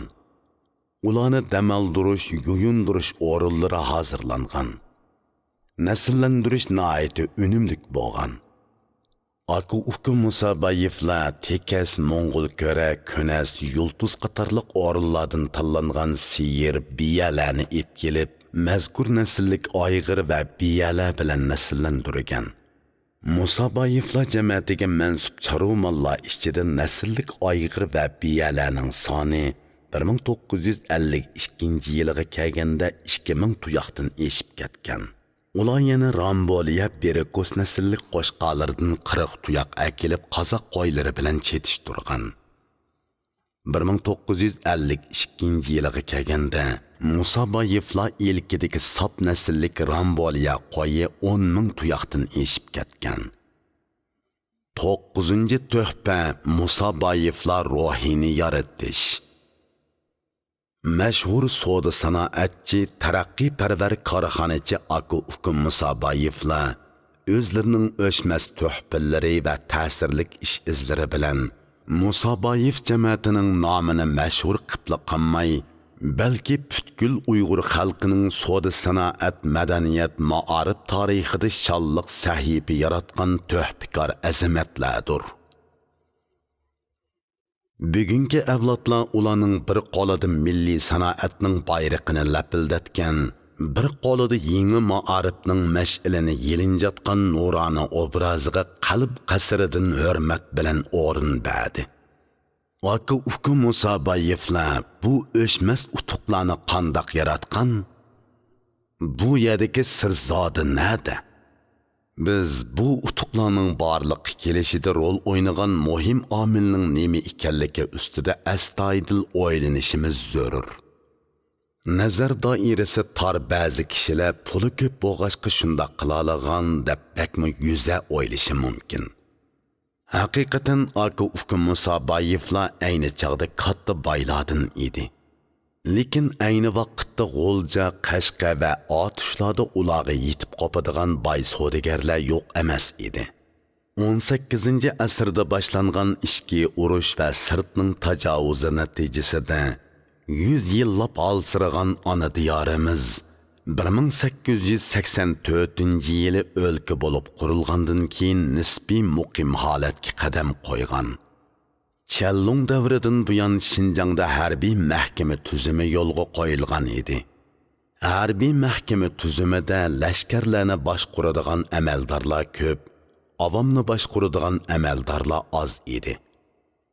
Elida turadigan eng oliy hukmron eli song'uni va joylardagi har darajalik omborlarning asosliq boshqarish funksiyasi lashkar boshqarish bo'lib, yerlikning ma'muriyatini boshqarish ishini har qaysi yerlik xalqlardan bo'lgan bag to'rilar va hokim baglar boshqaradi.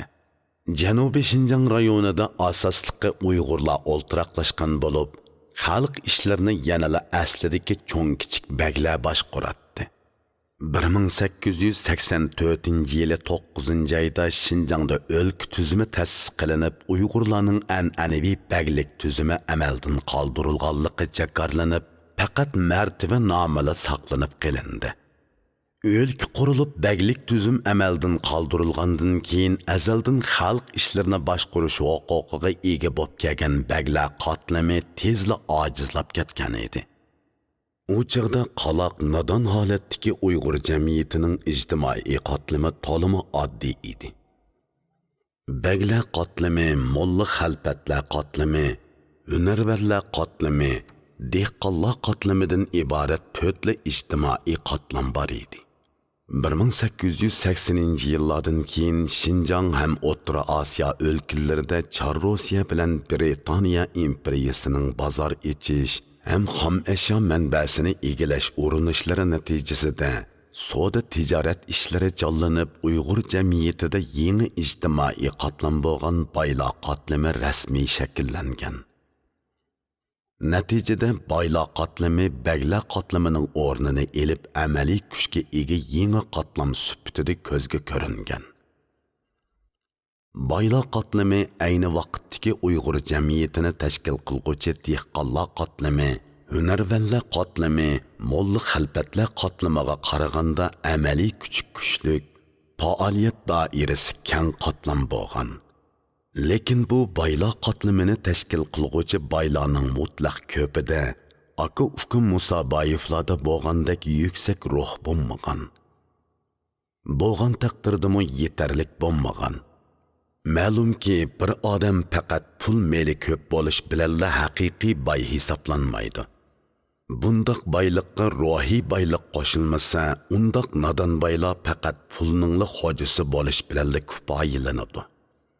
G'oyasiz nodon boylar mol dunyosini avutish, ballarga meros qoldirishning ko'yida tipirlab yurishdan halqiyanmaydi. Aka-uka Musaboyevlar mol dunyosini avutishning ko'yida yurgan emas. Balki elning g'amini yegan, ballarning qismatiga ko'ngil bo'lgan emas, balki xalqning taqdiriga ko'ngil bo'lgan. Taraqqiyotni nodonlikdan qutulishning ham xalqni mushkul qismatdan qutuldirishning yo'li deb bilgan yuksak ong'i ega oqsumaklashgan boylar edi. Ularning nazar doirasi keng, aniq g'oyasi bor edi. Ular yana o'z g'oyasini amalga oshirish uchun bo'shashmay olg'a intiladigan va badal to'lashdan qochmaydigan qimmatli ruhga ega edi. Ularda o'zidan halqiydigan jasorat bor edi. Ularning hayoti izdinish, tavakkul qilish, olg'a intilish, o'ziga xos mustaqil yo'l tutish bilan xarakterlangan hayot edi. Ular xalq uchun yashashni hayotining mezoni qilgan edi. Xalq uchun sarf qilinmagan boyliq aslo qimmatini topolmaydiganligidan iborat haqiqatni cho'nqur tushungan aka-uka Musaboyevlar boyliqini baamallar bilan jamiyatlashtirishga oldirgan edi. Ya'ni zavod qurish, maktab selish, o'quvchi tarbiyalash, yangi madaniyatni umumlashtirish ishlariga sarf qilgan edi.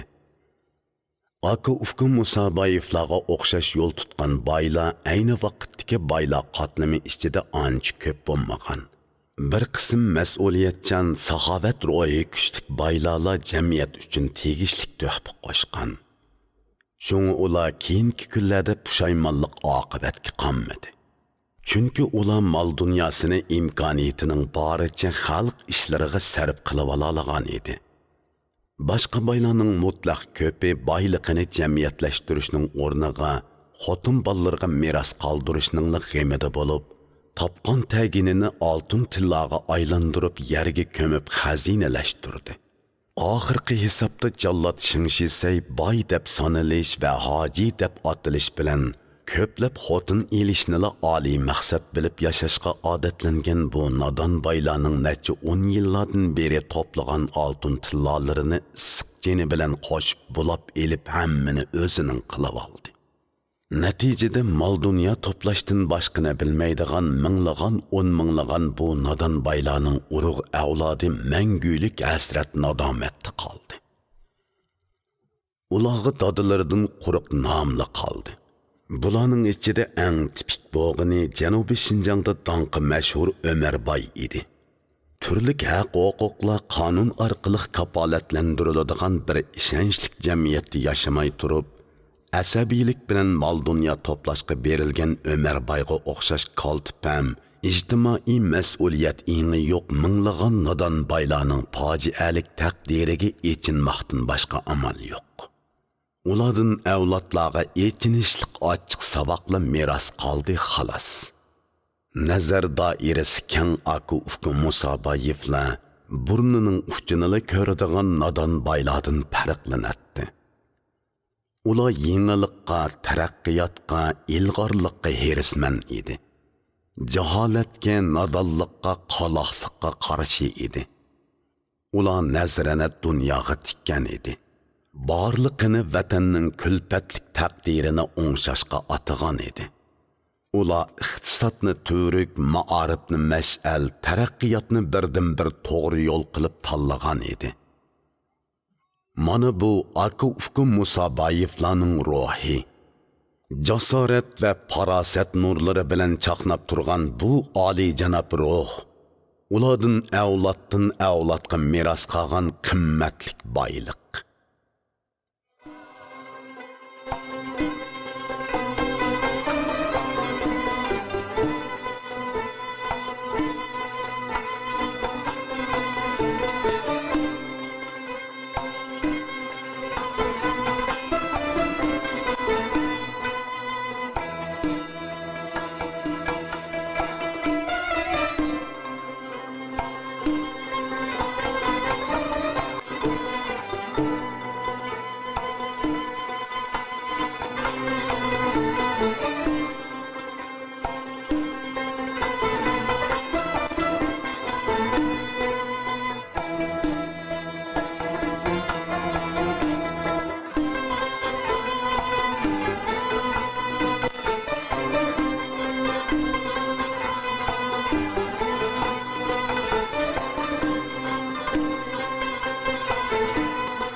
Biz avlodlarni izdinish, tavakkul qilish ruhiga boy, qiyinchilikdan qochmaydigan, g'ururini sotmaydigan, borliqini vatan va xalq uchun beg'ishlaydigan ruhni tarbiyalashda mana shu qimmatli ruhga har vaqt murojaat qilmay turolmaymiz.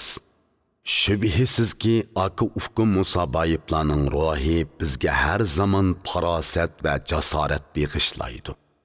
Ularning o'chmas tuhfallari bizni mangu g'ururlantirib, qaddimizni tik tutib yashashga ilhomlantiradi. 2008-yili 11-oyda yozildi. 2011-yili 6-oyda tuzitib to'liqlandi.